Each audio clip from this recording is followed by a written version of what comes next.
Your three co-hosts are here, and I'm Ann, that's me, with Erica and G, and we have a very special guest who I've known for I don't even know, like 10 years now. She's doing a lot of research. You've moved around, and you're a mom. You wear a bunch of hats now. We go way back. You were one of my early supervisors, and I learned a lot from you. Please welcome Liz.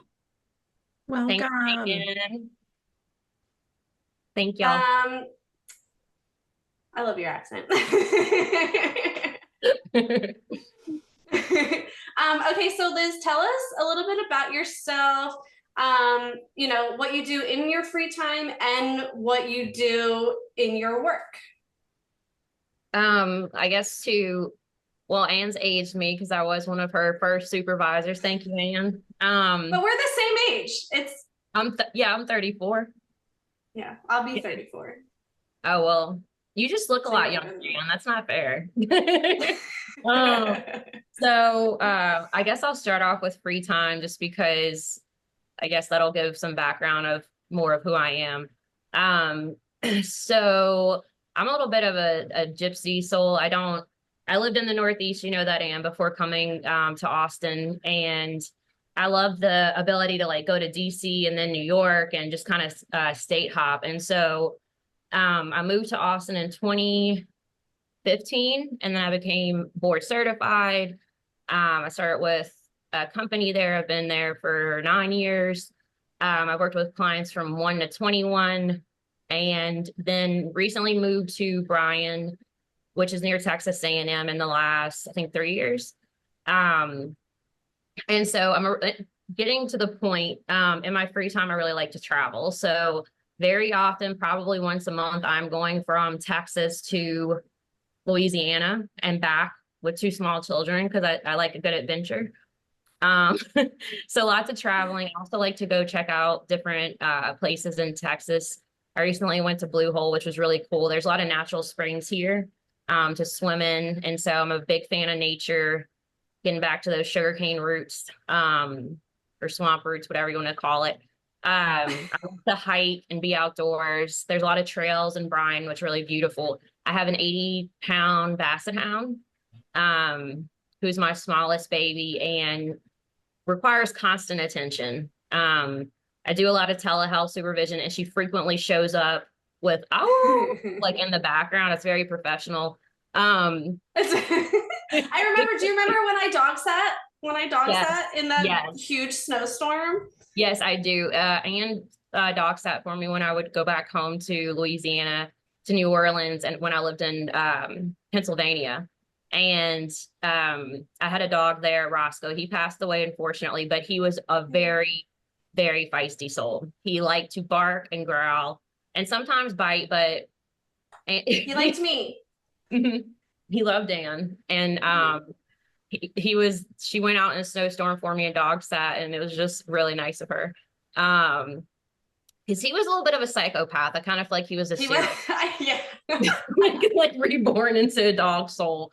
I'm trying to think of other things. I do a lot of research. I find writing very daunting, but I'm trying to sit down and do it. I'm more of a big idea kind of person, but then putting the ideas on paper are the part that I kind of struggle with.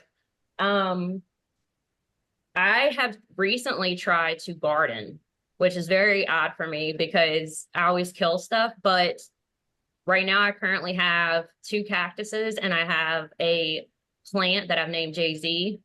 I have started adopting half dead plants from Walmart. So I literally go into Walmart with the mentality of like finding something half dead and then trying to regrow it or like revitalize it because I get a lot of satisfaction from seeing it thrive. So it's like my way of being like, something good is happening in the world. And also my ex-husband told me I can grow anything. So here's showing him that I can grow things. I like spending time with my 2 daughters. They're 5. They're twins. So that's like a really interesting mashup. And then you said professionally, like where I am right now in this time. Well, yeah, like what's your educational background and what Like, what title do you hold right now? Okay, so I am a fourth year doctoral student. I go up for graduation in April of 25. Um, and my PhD will be in early intervention, special education, and hopefully I'll become a BCBAD shortly after that.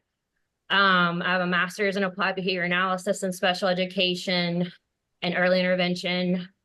Um, I'm also a graduate research assistant, and this fall I'll be, bear with me, a writing consultant for rhetoric writing with a governmental grant through UT Austin, which is a fancy word for I will be helping undergraduate students like revise their writing samples and things like that. Um, that's my first time doing that, but I'm excited to. I typically teach in the spring, advanced early education at UT Austin, so we'll see if that's something that continues. And then I'm also a clinical supervisor for two different companies, one in Houston and one in Austin. When do you sleep? I cannot, it's the ADHD. And I also love to weight train, and I'm a full-time mom. So I have full custody of both my daughters. So I don't know. I don't really sleep. I was actually trying to think about like, oh, after I graduate, what's going to happen after that? What's the next thing? So I was doing professional like powerlifting before I had kids. Got really into that. I just kind of get obsessed with things and then burn out and then go to something else. So yeah. Gracious. That all sounds that's crazy. I can barely do what I'm doing now, and I'm not doing half of that. So I give you a lot of credit. Well, and now G and Ann can stop giving me crap for saying that I do too much or take too much on, because now we know someone that does more than me. Yeah. It's fine. Now I have both of your numbers. I'll just yell at both of you for doing too much to go take a break and a vacation. Yeah, I did take a vacation though too recently. But then I worked and I called my advisor, like I was literally on the beach and then I ran and I looked really like a hot mess. Like, I mean, I just got like sweaty off the beach, you know, like playing with kids, and I jumped in my car, there was sand all over my feet. And she was like, I'm about to go on vacation. I was like, please read these research questions first. And we jumped on and I was like, oh my gosh. And she was like, oh, I can't hear you. I'm like, oh, that's great. I look horrible anyways. And I was like, let me just call you. But you know, it was really productive. Sometimes that's your best work when you're just like having a lot of fun and then, you know. So I guess our next question is just like, so how did you get into ABA? Like, where did your ABA journey begin? That's a very interesting question. So my undergrad was in communication disorders at Louisiana State University, and I literally went to my advisor. I was a freshman. I was a baby. I was like 18. And he said, you need to get experience in the field if you want to get a job in that field. It was a recession time. Everyone was like really obsessed, like the millennials, with getting a job after you graduate. Like, don't go to college unless you can get a job. Like, no more art, no more love. And, you know, it's just be a nurse or something, something in the science field. And so I was just looking at this huge board and I saw this posting for Baton Rouge speech communication disorders. And, you know, it said working with children that had disabilities in a preschool setting. And I had already been a preschool teacher for 2 years at that point. So I was like, okay, well, let's go see what this is about. And that was my first experience. I had a really great experience there. They had a lot of doctoral students there running kind of traditional ABA programming within a preschool setting. And I learned a lot there. So that was my start. And then I worked also at a student worker job, filing things, student support services. One of the counselors there mentioned she knew somebody who was looking for an in-home therapist, had no clue what that was, but I had the ABA experience. So then I started in-home therapy, very small, one BCBA with a few other techs. And I did that for years before I came to Philly. Philly, interestingly, was just a posting. I think it was like one of those like in need things. And I just got a job there and just took off in my Kia. It was very random, like sequence of events, you know? So you kind of like fell into it. yeah. So the next question we have for you is, so you said you've worked with ages 1 to 21. What's your favorite age group? What's your favorite and what's your least favorite? I think I used to have an answer to this, which would have been 0 to 5 is definitely my favorite. It still is. I mean, that's why I went into early intervention, and I'm getting my PhD in that, which would be more like 0 to 8. And my least favorite was probably more of the adults. However, because I've also randomly worked with a 35-year-old in undergrad, but that was more residential support. But as of now, I really don't have a population that I prefer more over the other. Obviously, 0 to 8, I feel like is my strength, and that's why I've always preferred it. I am like a gigantic Disney character. I've always been like very imaginative. The ADHD like takes over. I have a very neurodiverse family, and so it's always been easier for me, and it's more natural. But recently, I've had some adults who are kind of working more towards maybe residential life, like preparing them for residential life. Some are going to like community college, and I really enjoy that some of them are so sassy, like seeing their personalities come out. They're really fun. And they're kind of in this age of like young adults, so like late teen years, and they're coming into themselves. And it's just really neat to see how individualistic they are and just their strengths, like I think in the past I kind of like stereotyped a little bit more, but I don't really believe in that threshold of learning. Like obviously learning slows down as you age, but I've seen just from my own experience, especially recently, that given a situation where an individual can have dignity embedded within their ABA and self-advocate, that they really do trust more and come out of their shell. And so that's my answer, if that makes sense. So what kind of research do you currently do? Or I guess you could say, like, what kind of research have you done in general? Like, tell us all about it. Okay. So in the beginning, well, before I even started doctoral school, I was working on a meta-analysis and a systematic review of literature on the naturalistic developmental behavior interventions, which developmental behavior interventions, for those who don't know that terminology, it uses applied behavior analysis like a basis, but it's much more embedded in the natural environment, and developmentally it follows the child's natural trajectory. And so we don't do a lot of DTT or discrete trials. It's more of using the prompting elements and reinforcement. There's not any punishment procedures. And so I was on a grant where we were teaching caregivers via telehealth to implement Project Impact, which is a parent coaching type model. And we were trying to adapt it specifically to telehealth. And we had participants all over the US. It was really interesting. I learned a lot about creating things through being a graduate research assistant. But I became very interested in the caregiver perspective during that time. So with the help of my advisor, I developed some open-ended questions that we're still currently utilizing to interview parents and get a perspective of what it was like to have children with a high likelihood of autism. We used to use at risk for autism, but there's a lot of terminology that's out back and dated. And so right now the terminology is with a high likelihood of whatever the exceptionality is. And it became even more increasingly important to me because I had my daughter who had a few developmental delays, and I had gotten speech for her. I tried to get her into early intervention. They said she had too many skill sets. This was during COVID. And I was really disheartened by that. After several years of advocating, we finally got in after a year of waiting for a diagnosis, and she got a diagnosis of autism, multiple other disabilities. And I was extremely disheartened by the way it occurred. It was from a very well-known facility, but it was great. I mean, it was extremely comprehensive, but it was that like clinical model. And I noticed that in the psychology realm, the psychologist did it with a much more like therapeutic centered approach and family approach. And I was thinking, what if, I was someone who didn't speak English well, or who was like,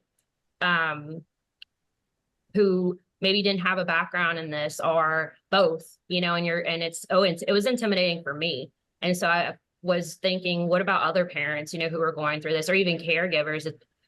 It's such a moment. It's a moment that completely changes your life.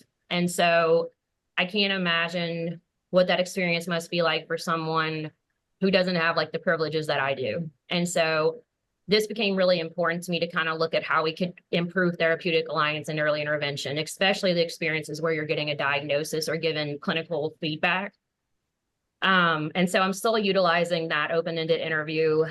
There's a lot of deep moments. It definitely propelled me to do more of like qualitative research, which centers on like thematic analysis. So I'm literally using words from the participants to find a theme and trying to make sure that that doesn't become bias. But also taking quantitative data on like child progress, parent satisfaction. So I kind of fell into mixed methods, which is quantitative research with qualitative research, and working on my meta-analysis, which is also summarizing currently caregiver outcomes in early intervention. There's so many different interventions we use in early intervention in ABA. So many people are like, is early intervention ABA? Parents don't know what's happening. Most of them don't even know that they are the advocates for their children in the first place. They think therapists, early interventionists, are just supposed to come in and do one-on-one therapy, when in fact the role of the early interventionist is to coach the parent. And we found that very often the early interventionist does not report that to the parent, and the parent has no clue what's going on. So trying to bridge that gap. And I also just finished, which Anne, I think, filled out, we did a nationwide survey on barriers and facilitators to effective ABA treatment, which I will be working on writing up soon with my colleagues. And I'm really excited about that data, just because lots of people like to complain. There were a lot of questions. And, some of the data we've already presented at several research conferences. And the interesting thing is, and my favorite thing from that data was that most behavior analysts and people in this field, RBTs filled it out as well, do still believe that they're doing good by their clients, and they still want to stay in the field long term. So that was very promising to see, because I didn't think that was the case. So can you talk just a little bit? You just mentioned the survey and everything. Like, what kind of questions were on the survey that you're kind of diving into? So there were a lot. We took the job satisfaction survey, and we kind of ramped that up. So that's more of just like, what's your satisfaction level in the current job title that you have? We did a burnout survey, which was referring to things like, how many hours are you currently working? How many hours were you currently working in your past jobs? Interestingly, we took LeBlanc All, which was a survey about barriers and facilitators in nursing. And we created, with my colleague Patricio Earnhardt, who has tons of research out, probably still is pumping out research as we speak. He was really helpful with restructuring their questions. So we basically took structural, there's 4 different barriers that they mentioned. Structural, honestly, I can't remember the other ones, but basically they were looking at, within a company or within a job, what are the different barriers, like personal, structural, professional, the balance between all those. And it kind of looked at like Brenner's theory of like ecosystems. So you have this overall ecosystem of like macro, like the government, things like that, all the way down to the individual person. And so that's kind of what we utilize as our theoretical foundation for the survey. But the questions that we created were more of like getting specifically like to the supervisor almost, to that point of the individualistic RBT. Do you feel like you can come to your supervisor with questions without being belittled? It was obviously presented in a more satisfactory way. Even questions about past companies without naming anything, like, Do you feel like they're providing you resources? Do they pay you for resources? Do you get paid to go from one job site to the other? Do you feel like you have a work-life balance? And my favorite part of this survey was kind of flipping the scripts and saying, do you feel like you are protected professionally within the environment that you work? And so we're seeing the Behavior Analytics Certification Board put a lot of things in place for our clients, which is great, but they never really address the person and their own professional boundaries. Very often I've heard stories of, especially RBTs, maybe who aren't getting supervised enough or heard, they're just kind of like ground workers and they're burnout. They are not getting paid what they should. They don't get the respect, in my opinion, that they should everywhere they go. And they're also being asked questions that should not be asked, like, are you married? What is your religion? And things assumed about them, that they will be married, that they do have children. If you go to a doctor's office, people are not allowed to ask you questions like that. And I feel like our rights as individuals, especially in the home environment, should also be protected in that way. And I think, are getting a lot of feedback about that. And hopefully it brings up that area and how we can address that more in the future.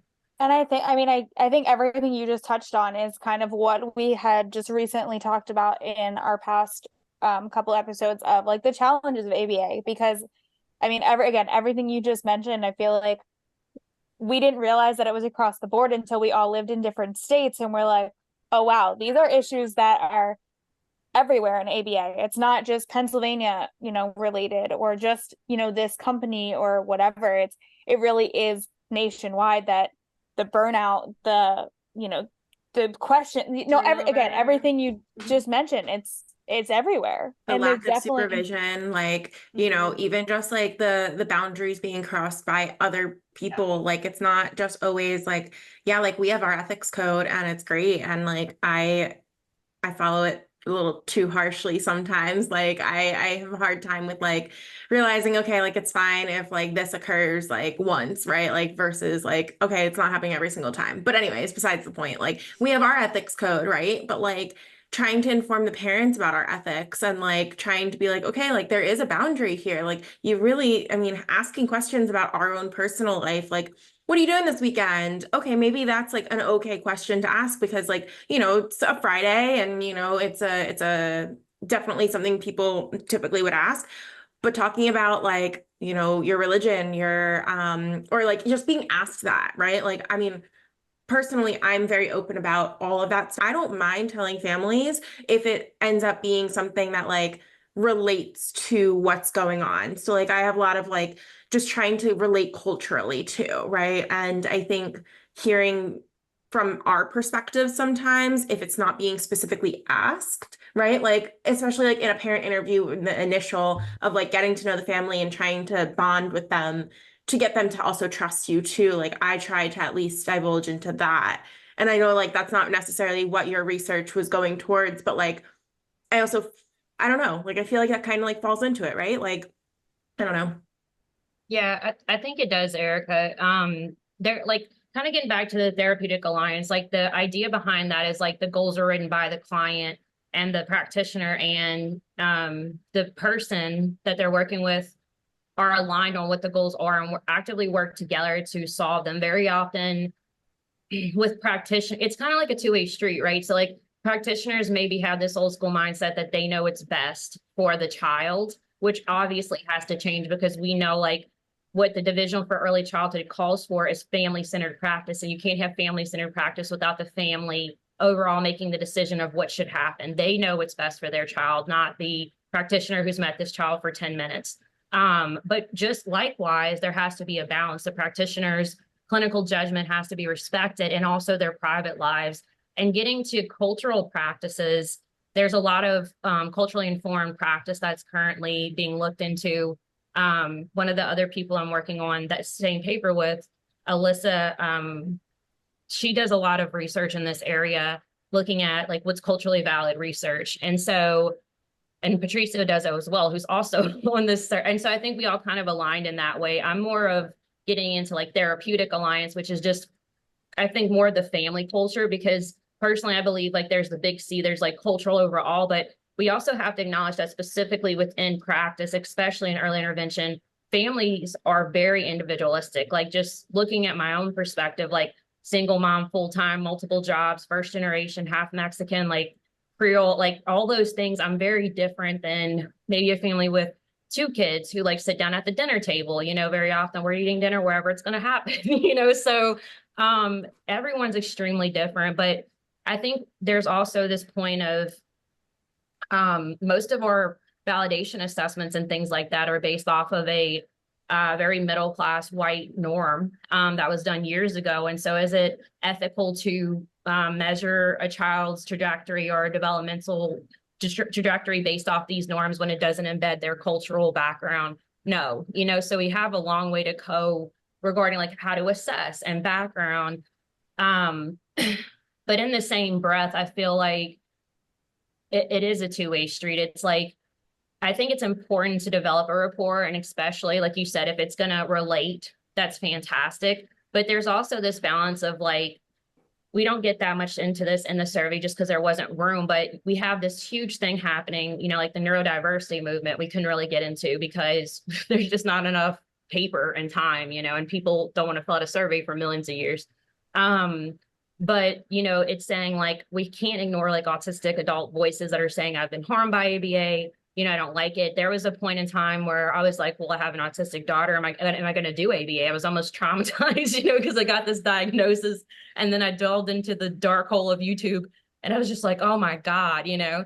But then after some reflection, I thought, what am I currently doing? I was like, no, absolutely not. This is not evil. I use some of these things in my own family. They're doing fantastic. My daughter hasn't even really had ABA, and she's in a genetic classroom. I've used like antecedent-based interventions, but her journey has definitely informed me how to better do practice, you know, and I do believe in ABA. I don't think a science personally could be evil. I think the way it's implemented is important to look at. And I'm hoping in the future that's something we can talk about openly. I took a class at UT where there were a lot of negative commentary on ABA, which is totally fine. But I didn't really want to take that class because I knew that that was probably going to be the, you know, whether it being an open-ended, like back and forth of what can we learn from this group, whether they agree with us or not, how can we be better as practitioners? It wasn't an open-ended dialogue. It was just kind of an attack. You know, like a big T-Rex just opening your jugular. it was really scary. And I was like, oh no, I don't want to be here. But you know, those are heavy questions we're going to eventually have to address. You know, like I think it's great to build a rapport, like you were saying, Erica, especially if you can relate. But then we also have to be careful because, you know, the other elephant in the room is like privilege. You know, we don't talk about that a lot. Most behavior analysts, the majority are white, you know, and we have that privilege. And then, you know, we're serving people sometimes that are not a part of that demographic. And so are they comfortable with us? Are they comfortable telling us that they're not, you know, like we have a lot of privilege over them. And so even myself, like I feel like I'm pretty good with different backgrounds and stuff, but I forget sometimes like, you know, this is the way you're presenting and like, you need to make sure that you're being respectful, you know, and that even though you are super friendly, like don't ask questions that are not, you know, professional, because I will step over those boundaries. Again, being a New Orleans, like I'm going to ask probably who your mom is, you know, like a lot of things that you shouldn't ask per se. But there, again, like a lot of heavy things to unload, like the neurodiversity movement. How do we address that? What can we do to better be culturally relevant to families that don't look like us, but also make them feel comfortable? So anyways, Erica, I was going off a little bit, but you just reminded me of that. No, totally fine. That was very informative. It's interesting, like just to hear from another person besides like Anne and G about like how, you know, day to day is when even just working with families and hearing just from like that research aspect too is really just like, I don't know. I feel like it's just, there's so much to unpack there. What you had just even mentioned that I would have to like re-listen to everything over again and be like, oh, and then I would definitely have like more questions for you or like other things that I would want to like find out. So you might get a text message or two after I've I'm re-listened. happy to do that. And if y'all are looking for other podcasters, I can relay y'all to other researchers who know much more about those areas as well. I'm happy to share that. Great. As well. Yeah. So last question for you. What kind of challenges do you currently face while providing services to clients in Texas? Oh man. I will not get political here. I'm sure people have already like inferred what my stance is on many things. But without being biased, I would say the number one thing is that a lot of I call them friends, sometimes kiddos, but I'm trying to get away from that because some of them are not kiddos, they're in middle school and things like that. So individuals do not have special education teachers and they're in public schools. And some of the parents are like, we just quit sending them because they don't have a teacher. And their mode of communication that's established by the school system, such as augmentative communication, is not being utilized. And then so they're basically not being able to talk or advocate for themselves, and they don't have a teacher. And I will say that TAs and the people that are in the school systems, they are doing their best by these children. They are trying to learn these systems. They just don't have the background. You can't get a master's degree, like in 1 year, just through teaching. And so they're well taken care of, but the state, our governor continues to cut public education. And as that continues, we keep getting more and more cuts to public education. It's really disheartening, especially for the sped community, given they are always on the back burner. There are really poor marginalized areas, not just in Texas, but everywhere, obviously. But it's just extremely disheartening to see that this is the only option for some kids. For some families, like they're struggling to put a roof over their head. And on top of that, there are children who only have access to services through the public schools are not having even a sped teacher or someone to govern their rights. And so their rights through the Individuals with Disabilities Education Act are obviously not being met, which is illegal. However, the other issue we have is that while we have advocates and we have great things in Texas, such as like the Autism Society, there's not enough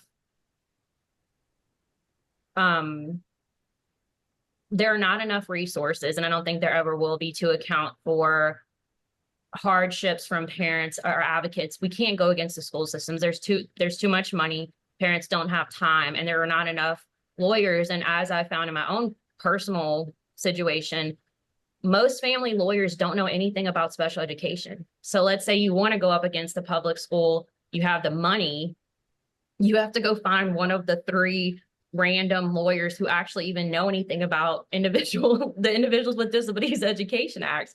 I had a family lawyer and I was asking her about that, and she's like, I don't know anything about that. That's a specialized area. And I was like, what? And so that's another part of like a survey I want to do, is that I'm really trying to look into creating some kind of nonprofit eventually in Texas where we can at least give parents some kind of information. I mean, it's insane. And then talking about like if you're a single parent or if you're female or even male, like depending on what court you go to, there's those issues as well. There's lots of biases and systems, especially in Texas. And so I just really feel for those families. Very sad situation to see. Goodness gracious. Yeah, well, and like I feel like anywhere you go to, like the advocacies, like, finding just advocates in general for the parents that are undereducated on how to navigate the school system too, to begin with, is like little to none. So like that's also another huge challenge, just finding, resources to understand what's even happening. Yeah. Goodness. That's I do want to say this last part.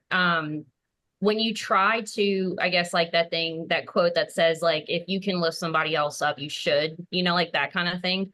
Sometimes even when you're trying to do that, or if you're in a place where you can help people, there's backlash sometimes for you on that part. And so that's another thing. It's like, well, people who want to help other people get to where they need to be, like our advocates or anyone in a place where they can help somebody, sometimes they're fearful of what's going to happen to them. And so I think we're in this chain of people trying to help each other, but no one really knows how to do that. It's anyways, sorry, Erica. I just wanted to mention that as well. No, totally fine.